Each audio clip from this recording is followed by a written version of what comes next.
안녕하세요. 친절한 복티비입니다.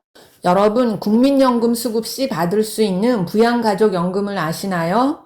이미 알고 계신 분들도 계실 텐데요. 만약 모르셨다면 국민연금 신청할 적에 부양가족연금도 꼭 신청하시기 바랍니다. 부양가족연금은 국민연금 수급자에게 생계를 의존하는 부양가족이 있을 경우 가족수당 성격의 추가급여를 지급하는 것입니다.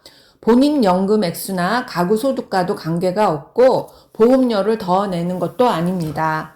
해당 자격 조건이 맞으면 모두 받을 수가 있습니다. 대상 요건을 살펴볼까요?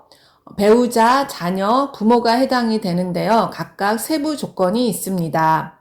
배우자의 경우에는 별도 요건이 없고요. 자녀의 경우에는 19세 미만이거나 장애 등급 2급 이상 또는 장애인 복지법상 심한 장애인이 해당이 됩니다. 부모의 경우에는 배우자의 부모도 포함이 되는데요. 63세 이상이거나 장애 등급 2급 이상 또는 장애인 복지법상 심한 장애인이 대상이 됩니다. 부모의 연령은 국민연금 급여지급 연령 상향에 따라 조정이 됩니다.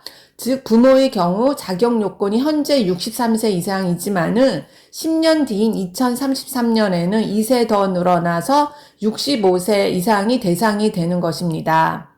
배우자가 결혼 전에 얻은 자녀와 부 또는 모, 즉 계부모를 포함하여 인정이 됩니다. 단 부모, 계자녀, 계부모 등의 관계인 가족들은 연금 수급자와 주민등록표상 세대를 같이 할 때에만 인정이 됩니다. 제외 상황이 있는데요. 국민연금을 포함한 다른 공적연금을 받고 계시는 분은 부양가족연금 대상이 될 수가 없고 한 사람이 2명 이상 국민연금 수급자의 부양가족연금이 대상이 될 수는 없습니다. 지급금액은 수급자의 국민연금 가입기간 등에 관계없이 정액으로 지급이 되고 해마다 전년 물가 상승률을 반영해서 조정이 됩니다. 2025년 올해 국민연금이 물가 상승률에 따라서 2.3% 증액이 되었죠. 이에 따라서 부양가족연금도 2024년 대비 2.3% 증액이 되었습니다. 배우자는 월 25,020원을 지급받아서 연간 30만 330원을 지급받게 되고요. 전년에 비해서는 6,750원이 상승이 되었습니다. 부모와 자녀의 경우에는 월 16,680원이 지급되고 연으로 따지면 20만 160원을 지급받습니다. 2024년 작년 대비해서 4,500원이 증액이 된 것이고요. 부양가족 수치에 따라서 연금액은 늘어나는 것입니다. 만약 생계를 의존하는 배우자와 자녀 1명, 노모와 함께 사는 국민연금 수급자라면 연간 약 70만원 수준의 연금을 더 지급받을 수가 있는 셈입니다. 신청 서류는 부양가족연금 대상자를 신청할 적에는 가족관계 증명 서류와 생계 유지를 입증할 수 있는 서류를 제출하셔야 합니다. 신청해서 부양가족자로 등록이 됐다고 해서 평생연금이 지급되는 것은 아닙니다.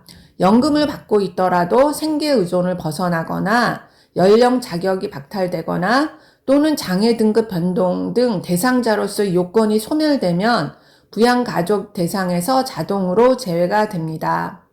그러나 최근에는 이런 가족 부양연금을 축소나 폐지하자는 주장이 일고 있습니다. 일본, 영국 등 다른 나라에서도 가족연금을 없애가는 실정이라고 합니다.